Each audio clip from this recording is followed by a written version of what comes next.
Hello guys, तो आज हम कॉम्बिनेशन ऑफ सेल के बारे में स्टडी करने जा रहे हैं। तो कॉम्बिनेशन ऑफ सेल में क्या होता है, हमारा मेन मोटिव होगा। तो सबसे पहले हम क्या देखते हैं, मिक्स्ड ग्रुपिंग देखेंगे। उससे पहले काम करते हैं, देखते हैं कि in series and in parallel.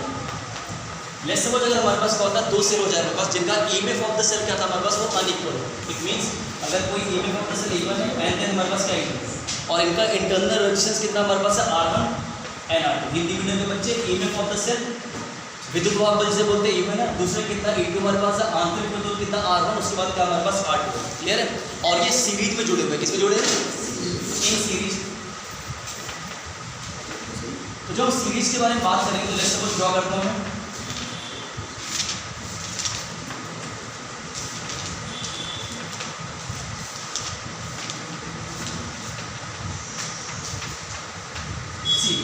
जब इस सीरीज के बारे में बात होती है, यहाँ पे क्या होती है, करंट क्या होते हैं हमेशा इक्वल होते हैं। इसका मतलब पॉजिटिव टर्मिनल से क्या होती है, करंट निकलेगी I, और I क्या होती है, एंटर करती है नेगेटिव टर्मिनल में। तो यहाँ पे कितना मान लेता हूँ E1 है, और ये कितना इसका E2 है। डायरेक्शन तो पता है, नेगेटिव से पॉजिटिव। और यहाँ पे क्या R1, यहाँ पे कितना है R2।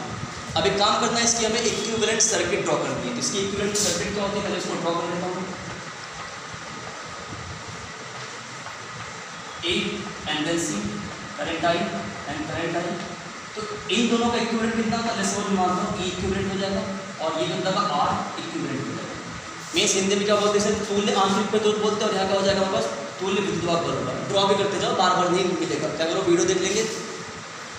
चलो तो अब देखते हैं किस तरह से होगा हमारे पास। तो लेके आते हैं इसे,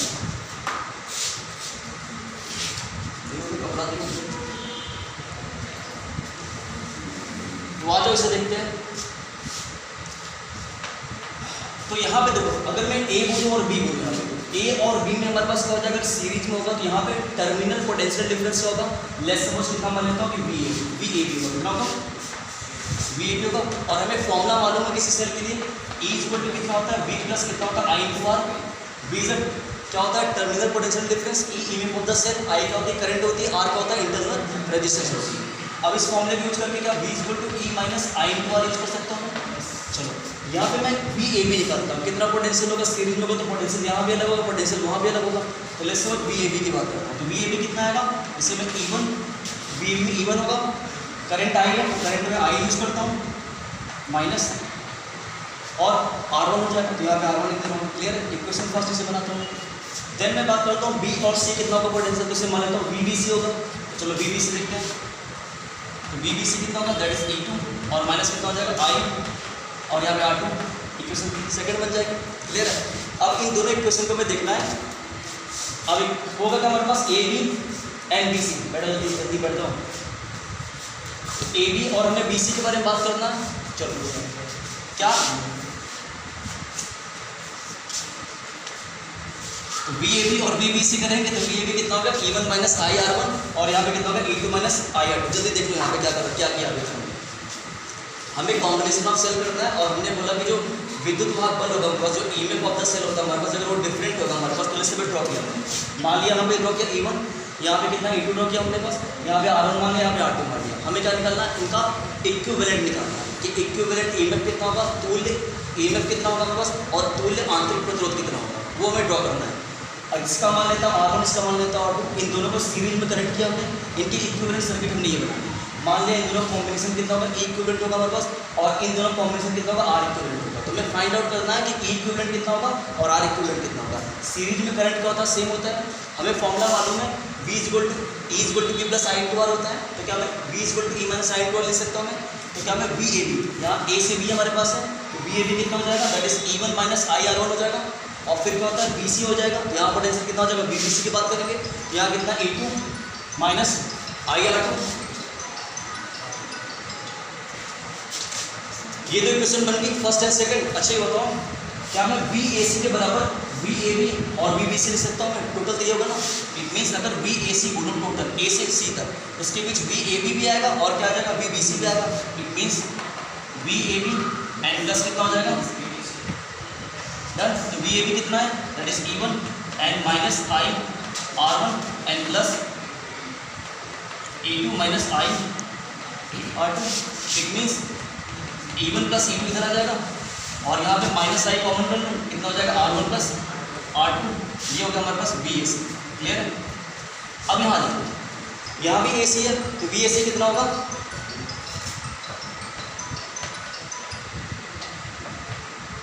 कितना ले सकता हूँ, E इक्विवेलेंट माइनस I और R इक्विवेलेंट ले सकता हूँ, ड्रॉ सकता है BAC equal to E equivalent minus current I है तो I और R इक्विवेलेंट। इसको इससे कंपेयर कर दूँ मैं, तो जब कंपेयर करूँ क्या हो जाएगा,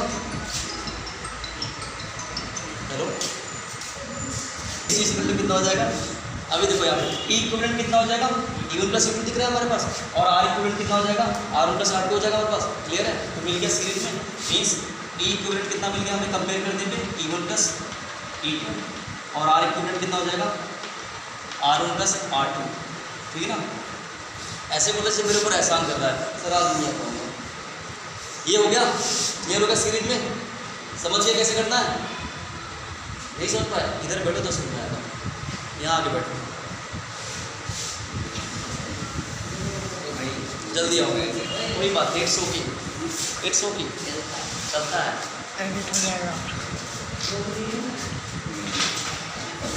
देखो कहने का मतलब है, फिर से एक बार रिकॉल कर दे रहा हूँ मैं, ध्यान सुनना। हमें निकालना है कॉम्बिनेशन ऑफ सेल की बात हमने की, कॉम्बिनेशन ऑफ सेल हमने बात की थी इन सीरीज और इन पैरेलल। तो पहले हमने क्या कर दिया, दो विद्युत भाग बल हमारे पास E1 E2 थे, इनको हमने श्रेणी क्रम में जोड़ दिया, सीरीज में जोड़ दिया। अब जोड़ने के बाद हमें निकालना है कि एक्चुअल में क्या होता है, इनका इक्विवेलेंट निकालते कैसे। जैसे हमने 10वीं क्लास में पढ़ रखा है कि एक रेजिस्टेंस हो गया, दो हो गया रेजिस्टेंस, तीन हो गया, सीरीज में जोड़ते हैं ना, R1 R2 R3, इनका R इक्विवेलेंट निकालते हो, कुल पेट्रोल R1 का R2 का साथ में निकालते हो। उसी तरह से सेल का भी निकलता है। अगर सेल को सीरीज में जोड़ देंगे तो क्या होगा, अगर आंतरिक प्रतिरोध को सीरीज जोड़ेंगे तो क्या होगा, तो हमें पता इंटरनल रेजिस्टेंस भी सीरीज में है और ये भी सीरीज में होगा। It means EMF of the cell दोनों का अलग अलग होगा, तो E1 E2 हो जाएगा। इसकी इक्विवेलेंट सर्किट ड्रॉ कर देता हूँ ये, कि मान लो इनका इक्विवेलेंट कितना होगा, E इक्विवेलेंट हो जाएगा, और R1 R2 कितना हो जाएगा, R इक्विवेलेंट हो जाएगा। क्लियर है? अब यहाँ पे A B और C हमारे पास 3 टर्मिनल है। B क्या करता है, इन दोनों सेल को जोड़ता है, एक सेल ये अलग है, एक सेल ये अलग है। हर सेल में क्या होता है, इंटरनल रेजिस्टेंस होता है, यहाँ भी इसका E1 इसका E2 है, इसका R1 इसका R2 हो जाएगा। सीरीज में करंट क्या होती है, सेम होती है। अच्छा बताओ, यहाँ पे E1 है, यहाँ पे R1 है, तो AB क्या यहाँ पोटेंशियल VAB हो जाएगा। सीरीज में पोटेंशियल तो अलग अलग होता है ना, यहाँ भी पोटेंशियल कितना होगा, VBC हो जाएगा। तो हमें लिखना आता है ना कि E equal to B plus I into R हमने पढ़ा है, तो V इक्वल टू कितना होगा, E minus I into R हो जाएगा। तो हमें निकालना है VAB निकालना है। तो VAB निकालने में क्या हो जाएगा, यहाँ पे E1 आएगा, माइनस करंट कितना I लिखोगे, R1 तो R1 हो जाएगा। फिर निकलना है VBC, तो VBC कितना हो जाएगा, E2 लिखोगे उसके लिए, माइनस I करंट I रहेगा, R2 लिखोगे, दो इक्वेशन बनेगी। फिर हमें टोटल VAC के बारे में बात करना, टोटल पोटेंशियल कितना हो जाएगा, टोटल पोटेंशियल क्या होगा, VAC हो गया, कितना हो जाएगा, VAB प्लस VBC के बराबर ही तो है ना। तो VAB प्लस VBC लिख दिया हमने, सॉल्व किया इसको, E1 प्लस E2 इधर दे दिया, माइनस कॉमन कर दिया, I भी दोनों में कॉमन है, R1 प्लस R2 हो गया। फिर इसके लिए देखता हूँ, यहाँ भी VAC ये होगा, यहाँ पे E इक्विवेलेंट होगा, माइनस करंट I होगा, R इक्विवेलेंट हो जाएगा। इसको इससे कंपेयर कर दूँगा, तो यहाँ पे देखो VAC यहाँ भी VAC यहाँ भी है, तो यहाँ पे E इक्विवेलेंट बराबर कितना, E1 प्लस E2 है, तो हमने लिख दिया E इक्विवेलेंट बराबर E1 प्लस E2, और यहाँ पे R इक्विवेलेंट कितना हो जाएगा, R1 प्लस R2। डन। चलो अब हम बात करते हैं इन पैरेलल। चेक कर लेना, इसे वहीं से देख लेना, या नोट करना तो नोट करोगे, कर देना इसे, या फोटो खींच लेना, स्क्रीनशॉट लेना, फोटो खींच लेना, कोई बात नहीं। आ जाओ आगे, समझ गए ना इसे। अब अगला नोट करते जाना तुम लोग।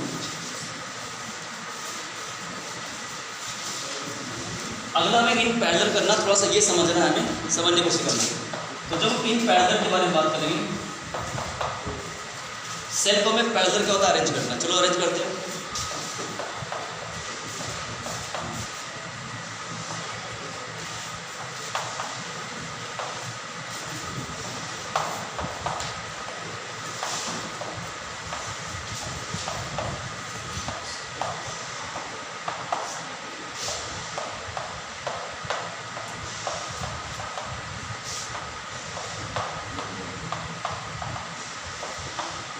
देखो ये दो सेल हमारे पास है, दोनों को हमने पैरेलल अरेंज कर दिया। मान लो तो यहाँ पे कितना होगा E1, यहाँ कितना होगा E2, यहाँ कितना होगा R1, यहाँ कितना होगा R2। दो सेल को हमने पैरेलल जोड़ दिया। क्लियर है? एक टर्मिनल यहाँ B1 और B2 हमारे पास है। अब देखो I1 प्लस I2 होगा तो करंट क्या होगा, I होगा, I बराबर कितना होगा, I1 प्लस I2 होगा। तो क्लियर है, क्लियर। अब एक चीज़ देखना, जब हम पैरेलल क्या होता है किसी सेल को अरेंज करते हैं तो यहाँ पे क्या होता है, जो पोटेंशियल होता है हमारा वो सेम होता है, क्लियर है। और जो करंट की वैल्यू होती है क्या होती है, वो अलग अलग होती है। इसका मतलब मैं करंट की वैल्यू निकाल लूँ पहले, चलो निकालने की कोशिश करता हूँ। तो जब मैं करंट निकालना स्टार्ट करूँगा तो लेट्स सपोज मुझे यहाँ भी लिखना, पोटेंशियल यहाँ भी सेम होगा, पोटेंशियल यहाँ भी सेम होगा। अब चाहे VAC यहाँ भी होगा, VAC यहाँ भी होगा। अब मैं V की बात करता हूँ और इसकी इक्विवेलेंट कितनी हो जाएगी,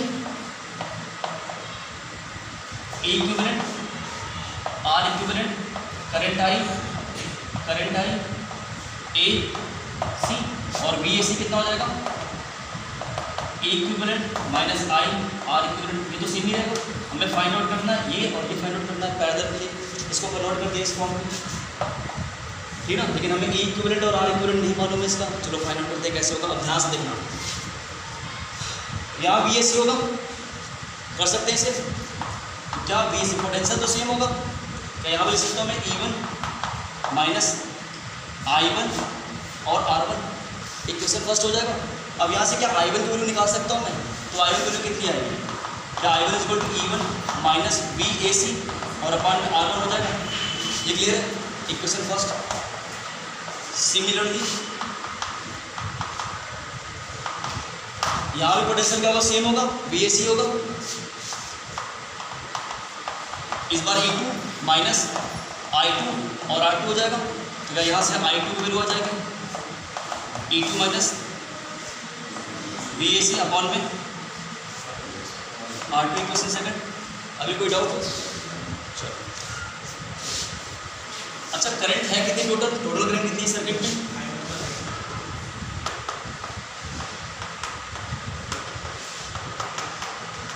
आयोडेटिक वैल्यू पुट करूँ मैं तो y इक्वल टू कितना हो जाएगा,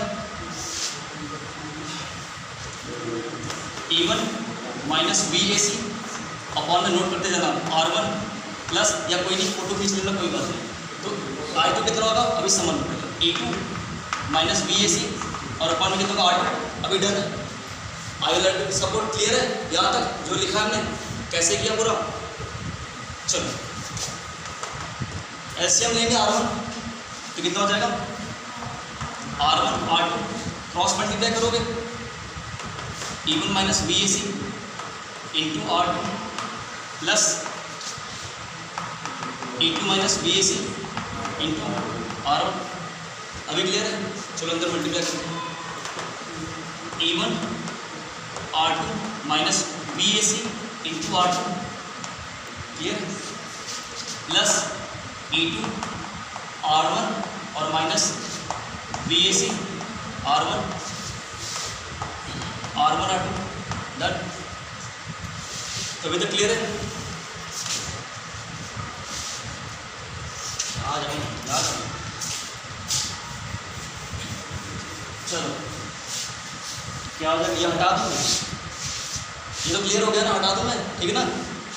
देख लोगे फिर इसका मतलब वीडियोस में घर पे बैठ के, या नोट करना है तुम्हें, टाइम नहीं घर पे तो नोट कर लो, कर दोगे। आ रहा है समझ में कैसे किया आपने, कर दोगे ना। चलो ले आओ इसे। अब देखो E1 R2 और यहाँ पे E2 R2 इसको एक तरफ कर लेता हूँ। तो यहाँ पे I is equal to E1 R2 तो एकदम अरेंज होगा, जहाँ E1 होगा वहाँ R2 होगा, प्लस E2 R1।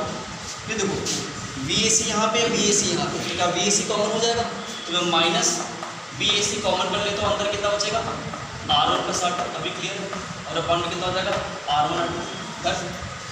चलो R1 R2 को मल्टीप्लाई करता हूँ, I R1 R2 हो जाएगा is equal to E R1 and minus VAC और यहाँ पे R1 प्लस। अभी कोई डाउट? चलो इस पोर्शन को हमें कहाँ लाना है, इस तरफ लेके आना है मेरे पे, और हमें क्या निकालना है, हमें VAC निकालना है। तो VAC कितना हो जाएगा, क्या करूँगा मैं, क्या यहाँ पे VAC को ले सकता हूँ इस तरीके से, E1 R2 plus E2 R1 और माइनस I R1 R2। अच्छा यहाँ पे क्या हो जाएगा, अपॉन में R1 प्लस R2। अभी क्लियर है, VAC को निकाल लो इस तरीके से। चलो ये आ गया। चलो क्या मैं वी ए सी लिख सकता हूँ? E1 R2 plus E2 R1 upon में R1 plus R2 minus I R1 R2 upon में R1 प्लस R2। क्लियर है? कंपेयर कर दो, वी ए सी यहाँ पे आया, वी ए सी यहाँ पे आया, ई इक्विवेलेंट की जगह पे क्या है? ये पूरा है। आर इक्विवेलेंट की जगह पे क्या है? ये पूरा है। तो कितना आया equivalent? E1 R2 plus E2 R1 upon में R1 प्लस R2 और R इक्विवेलेंट कितना आ गया? R1 R2 अपॉन में R1 प्लस R2। डन? समझ में? तो ये हमारे पास हो गया, पैरेलल हो गया। अब हमें क्या करना है? मिक्स्ड में करना है कि मिक्स्ड ग्रुपिंग में क्या होता है हमारे पास करंट कितना होगा उसके बारे में बात करते हैं। अभी डन है, ये बता दूँ। क्लियर है ना? कर दोगे इस चीज़ को? समझ गए ना? जाके घर पे ट्राई करना, फिर से बताते रहोगे। पैरेलल अरेंज कर दिया हमने। अभी पता करंट यहाँ पे आई, यहाँ से I1 निकलेगा, यहाँ से I2 निकलेगा। पैरेलल में करंट अलग अलग होता है, पोटेंशियल दोनों में क्या होता है? सेम होता है। बस उसका यूज करेंगे। इसको हम इक्विवेलेंट सर्किट में कन्वर्ट कर लेते हैं कि इन दोनों का इक्विवेलेंट क्या होगा? ए इक्विवेलेंट हो जाएगा। इन दोनों का R1 R2 कितना होगा? R इक्विवेलेंट हो जाएगा। करंट I और AC हो जाएगा। क्लियर है?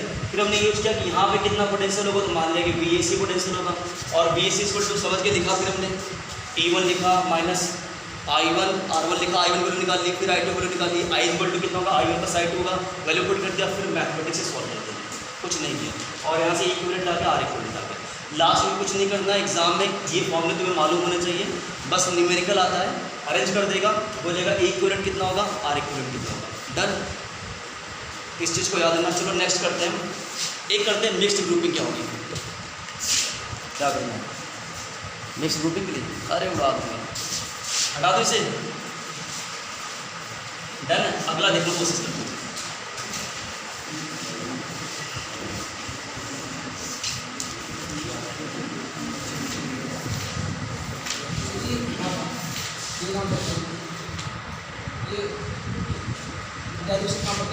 डेरिवेशन कहाँ? नहीं है, सब है। अभी दिखाऊंगा, सब है। चलो हाँ, मिक्स्ड ग्रुपिंग। अब ध्यान समझना थोड़ा सा। मीन्स कहने का मतलब होता है, मान लो हमारे पास n नंबर ऑफ क्या सेल हमारे पे, n नंबर ऑफ सेल को हमें सीरीज में कनेक्ट करना है, n उनको पैरेलल में कनेक्ट करना है, मतलब मिक्स्ड ग्रुपिंग कर देना है। सीरीज के साथ साथ वो पैरेलल में क्या होते हैं? कनेक्ट होते हैं हमारे पास। चलो मैं सर्किट ड्रॉ करता हूँ।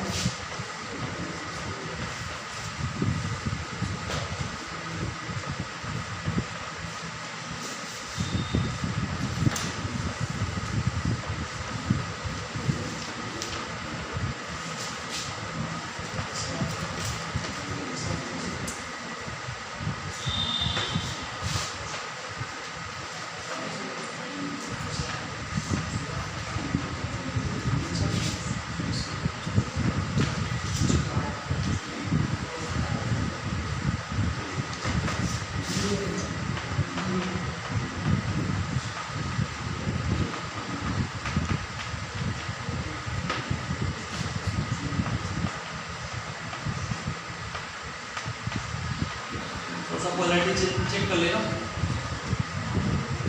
इसके क्रॉस कोई हमारे पास external resistance C n number of cell हमारे किस तरह से इन सीरीज और n रो है। कितने रो है? इसको इस तरह से मानना।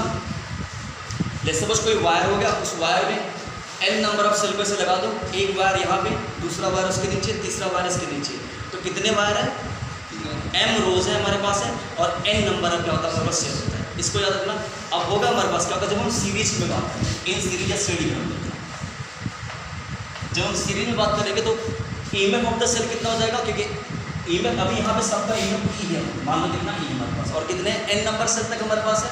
तो इन सीरीज टोटल ईएमएफ कितना हो जाएगा? n हो जाएगा। अब मैं एक चीज़ मालूम है, जब ये पैरेलल अरेंज करते हैं हमारे पास, समांतर में होते हैं हमारे पास, तो क्या होता है n इंटू ई सब जगह होगा। तो कितना मतलब टोटल कितना हो जाएगा इन सर्किट या एक नोट पॉइंट लिखता हूँ मैं, in parallel combination of this cell the EMF is equal to N into E।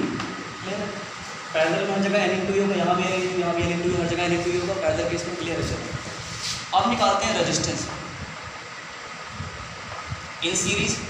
जो हम स्टडी क्रम में बात करेंगे, हम किसके बारे में बात करेंगे? आंतरिक प्रतिरोध के बारे में बात करेंगे, इंटरनल रेजिस्टेंस के बारे में बात करेंगे। In series internal resistance, internal resistance कितना हो जाएगा? अब कितना है हमारे पास? यहाँ पे R N नंबर तक हमारे पास है, तो कितना हो जाएगा? R plus R plus R plus R and so on N into R। Clear? चलो प्लस अब देखना, ये सारे M रोज में क्या होते हैं? अरेंज होते हैं हमारे पास। इसका मतलब पैरेलल केस देखना हमारे पास, तो इन पैरेलल लेट्स सपोज मान लेता हूँ कितना है? 1/r डैश, तो कितना हो जाएगा? 1/nr, पहले सिर्फ में nr प्लस 1/nr, दूसरी में nr, कितने तक है? M रोज तक जाएगा हमारे पास, तो इज इक्वल टू कितना हो जाएगा? क्या मैं M/nr लिख सकता हूँ? इसका मतलब कि r डैश इक्वल टू कितना होगा? nr/में कितना होगा? M होगा। अभी तक कोई डाउट? चलो यहाँ पे कितना R है, तो सर्किट पर टोटल रेजिस्टेंस कितना हो जाएगा? Total resistance in the circuit कितना हो जाएगा? R plus nr/m। अभी क्लियर है? करंट धारा कितनी होती है? I is equal to total EMF of the cell, कुल विद्युत वाहक बल, n/में टोटल रेजिस्टेंस, कुल प्रतिरोध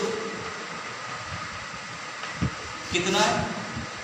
N इंटू E है टोटल, अपॉन में ये कितना? R प्लस nr/में M है। क्लियर है? तो वो क्या जाएगा एलसीएम देने के बाद? M N E अपॉन में M R प्लस nr, ये फॉर्मूला बनता है मिक्स्ड ग्रुपिंग के लिए करंट। अब हमें पता करना कि मैक्सिमम करंट किस कंडीशन में प्राप्त होगी। इससे पहले याद करो, हमने बात कर लेते ना सीरीज में क्या हुआ था। इससे पहले अगर हमारा सेल जो था सीरीज में करंट हुआ था, तो हमने करंट आई निकाली थी पिछली क्लास में। कितनी निकाली थी? NE अपॉन में NR प्लस कैपिटल R निकाला था, यही फॉर्मूला बना था। और हमने क्या बोला था कि क्या होना चाहिए? NR क्या होना चाहिए?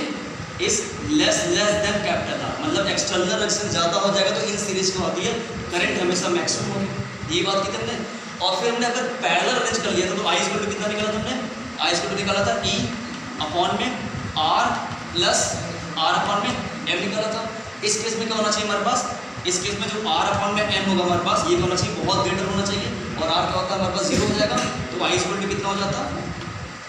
M ऊपर चला जाता, M E अपॉन में R, और M नंबर ऑफ सेल के लिए करंट मिलती है हमारे पास, तो करंट क्या होती है हमारे पास? मैक्सिमम की। ये क्लासेस में कर रखा हमने। अब यहाँ पे मैक्सिमम करंट कब होगा? तो मिक्स्ड ग्रुप में क्या होती है? मैक्सिमम करंट के लिए हम बात करेंगे तो यहाँ पे क्या होना चाहिए बस? जो MR और प्लस NR होता है हमारे पास, शुड बी मिनिमम, ये मिनिमम होना चाहिए। अगर ये मिनिमम होगा तो करंट क्या होती है? मैक्सिमम हो सकती है हमारे पास। चलो इसके मिनिमम कंडीशन के लिए हम कंडीशन निकालते हैं। अब ध्यान से देखना कैसे होगा हमारे पास। और यहाँ पे एक कंडीशन बनाते हैं कि यहाँ पे एक्सटर्नल रेजिस्टेंस और इंटरनल रेजिस्टेंस ये होगा क्या हमारे पास? क्या इनका रिलेशन बन गया है? चलो रिलेशन देखते हैं हमारे पास, और उस रिलेशन को यहाँ पे पुट कर दूंगा कि क्या मैक्सिमम करंट हमें प्राप्त हो जाएगी। चलो देखो, अभी तक ये डन है, क्लियर है सारा पोर्शन, ठीक है ना? नहीं तो थोड़ी सी देख लेना उसमें क्या है, एक बार देखने थोड़ा व्यूज बढ़ जाएंगे। वैसे बात के लिए भी सही रहेगा, बोर्ड एग्जाम में कभी रिवाइज करना तो इस तरह से वीडियो बना लूँगा। मैं लास्ट में काम करूँगा, मैं सारे एटलीस्ट 20 घंटे में फर्स्ट पार्ट एंड 20 घंटे में सेकंड पार्ट, 40 घंटे में पूरी फिजिक्स कंप्लीट कर दूँगा। एक महीने पहले जब मन करे 4-4, 5-5 घंटे लेके रिवाइज कर देना।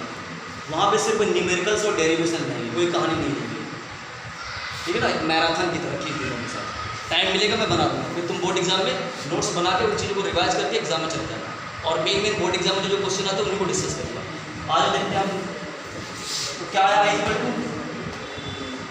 MNE अपॉन में MR प्लस NR। देखो MR प्लस NR को मैं लिख सकता हूँ स्क्वायर रूट MR का square plus square root NR का स्क्वायर, ये लिख सकता हूँ। इसका स्क्वायर करो तो MR ही आएगा, इसका स्क्वायर करो तो NR ही आएगा हमारे पास। मीन्स ये A square plus B square हो जाएगा। अच्छा एक फॉर्मूला देखो, अगर A प्लस B का होल स्क्वायर करो तो कितना होता है? A स्क्वायर आएगा प्लस B स्क्वायर आएगा प्लस 2AB आएगा। तो क्या मैं A square plus B square इसको लिख सकता हूँ A प्लस B का होल स्क्वायर माइनस 2AB, समझते हो? तो क्या अगर ये ए हो जाए ये बी हो जाए तो कैसे इक्वल टू लिख सकता हूँ मैं under root M R plus under root N R का whole square minus 2 into under root M R और इंटू एन आर। ये क्लियर है? ए प्लस बी का whole square equal to A plus B का whole square minus 2ab। ये ए है ये B है, समझते हो ना इस चीज़ को? यहाँ तक कर दिया। चलो अब देखते हैं आगे। अब इस टर्म को लिखते हैं, यही टर्म दिख रहा है हमारे पास एम आर और एन आर, इसको लिया। जब इसको करो तो स्क्वायर रूट के फॉर्म में होगा हमारे पास, तो ये किस तरह से हो जाएगा?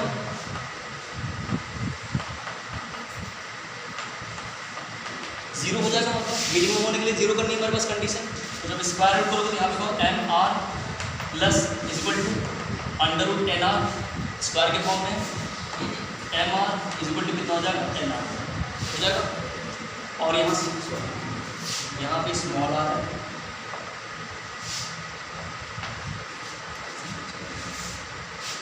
यहाँ पे स्मॉल आर है, तो आर की वैल्यू कितनी आ गई? एन आर अपॉन में एम आर। जब आर इज इक्वल टू इतना हो जाएगा तो करंट क्या होती है? मैक्सिमम हो जाती है। डायरेक्ट क्वेश्चन पुटअप करता है, समटाइम ऐसे क्वेश्चन पुटअप करेगा। Let's suppose N number of cell, N की वैल्यू रखी, बोला 7 बैटरीज या 7 सेल हमारे पास सीरीज में रहती होती है हमारे पास, और एम रोज में हमारे पास 5 रोज में कनेक्टेड होती है हमारे पास। स्मॉल आर की वैल्यू ये है, कैपिटल आर की वैल्यू इस तरह से बोलेगा फाइंड आउट करने के लिए। तो आप यहाँ पे आर की वैल्यू फाइंड आउट कर सकते हो, कितना होना चाहिए हमारे पास।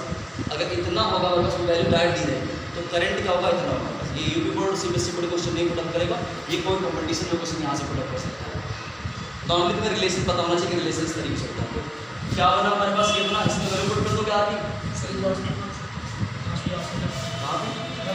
और यहाँ पे हट जाएगा ना, हट जाएगा, क्लियर है? तो आर की वैल्यू फाइंड आउट कर सकते हो ना।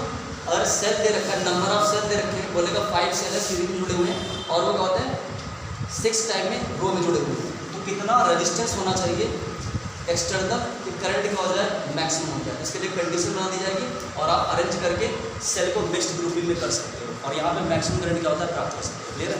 अगर इस वैल्यू को यहाँ पुट करूँ मैं तो क्या हो जाएगा? आई इक्वल टू कितना हो जाएगा?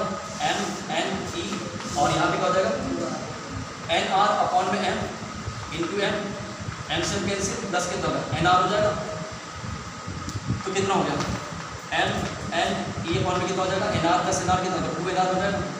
एन से एन कैंसिल हो जाएगा, तो आई इक्वल टू कितना बचा? एम ई अपॉन में 2r, मतलब एन नंबर ऑफ सेल कितने का होता है? करंट रजिस्टर, क्लियर है? तो याद रखना ये करंट की वैल्यू होती है हमारे पास, I equal to M E upon में 2r इस कंडीशन के लिए, और ये कंडीशन होती है जिसकी बेसिस क्या होती है? करंट का होगा मैक्सिमम, क्लियर? हाँ इसके बाद से इसके बाद बोला इसकी वैल्यू में मिनिमम चाहिए, तो मिनिमम चाहिए कि हमें कंडीशन बनानी है। तो कंडीशन बनाने के लिए मान लेते कि जीरो आपने तो लेट किया, ऐसा कुछ होता नहीं, हमें बोलते हैं कि भाई ये जीरो हो जाएगा। इस तरीके से हमने सॉल्व कर दिया। माइनस नहीं आएगा इधर आएगा, जब स्क्वायर रूट करोगे तो प्लस हो जाएगा ना, 2 वैल्यू की माइनस प्लस दोनों वैल्यू अगर एकदम प्लस लेके चलते हैं, ठीक है ना? और आगे बढ़ता है तो स्क्वायर रूट के फॉर्म में ना, तो स्क्वायर करोगे जब जाएगा माइनस में चले जाएगा।